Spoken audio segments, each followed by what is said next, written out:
സംസ്ഥാന ടൂറിസം വകുപ്പിന് കീഴിലുള്ള ലൈഫ് ഗാർഡുകളുടെ ആവശ്യങ്ങൾ സർക്കാർ അംഗീകരിക്കാത്തതിൽ പ്രതിഷേധിച്ച് ലൈഫ് ഗാർഡുകൾ പണിമുടക്കിലേക്ക്.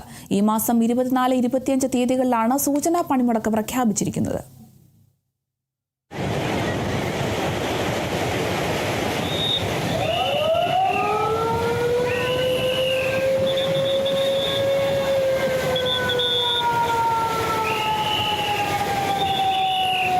കഴിഞ്ഞ 40 വർഷത്തോളമായി ടൂറിസം വകുപ്പിന് കീഴിൽ ജീവൻ പണയപ്പെടുത്തി ബീച്ചുകളിൽ ജോലി ചെയ്യുന്നവരാണ് ലൈഫ് ഗാർഡുകൾ. എന്നാൽ ഇത്രയും കാലത്തെ സേവനത്തിനു ശേഷവും ഇവർ ഇപ്പോഴും ദിവസവേതനത്തിലാണ് ജോലി ചെയ്യുന്നത്.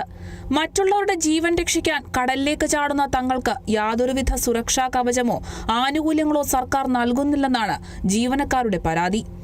പലതവണ പരാതികൾ നൽകിയിട്ടും അധികൃതരുടെ ഭാഗത്തു നിന്നും നടപടി ഉണ്ടാകാത്ത സാഹചര്യത്തിലാണ് പണിമുടക്കിലേക്ക് നീങ്ങാൻ ഇവർ തീരുമാനിച്ചത്. ഈ സർവീസിൽ 30 കൊല്ലം ജോലി ചെയ്ത് 35 വർഷം ജോലി ചെയ്ത ആൾക്കാരൊക്കെ ഉണ്ട്. 60 വയസ്സ് കഴിഞ്ഞാൽ അവർ ഒന്നുമില്ലാതെ പിരിഞ്ഞു പോവുകയാണ് ചെയ്യുന്നത്.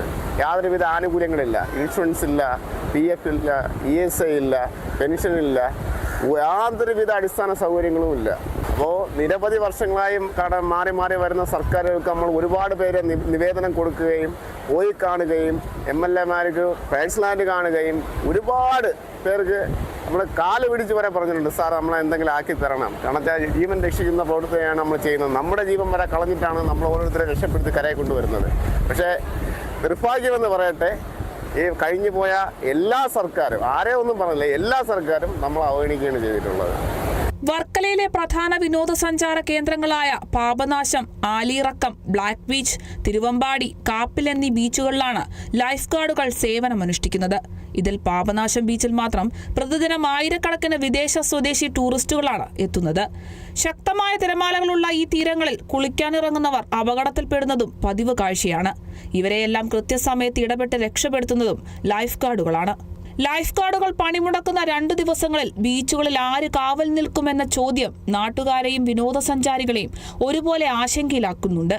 സർക്കാർ അടിയന്തരമായി ഇടപെട്ട് ലൈഫ് ഗാർഡുകളുടെ പ്രശ്നങ്ങൾ പരിഹരിച്ചില്ലെങ്കിൽ വലിയ സുരക്ഷാ പ്രതിസന്ധിയാകും ടൂറിസം മേഖലയിലുണ്ടാവുക. Kerala vision news, Thiruvananthapuram.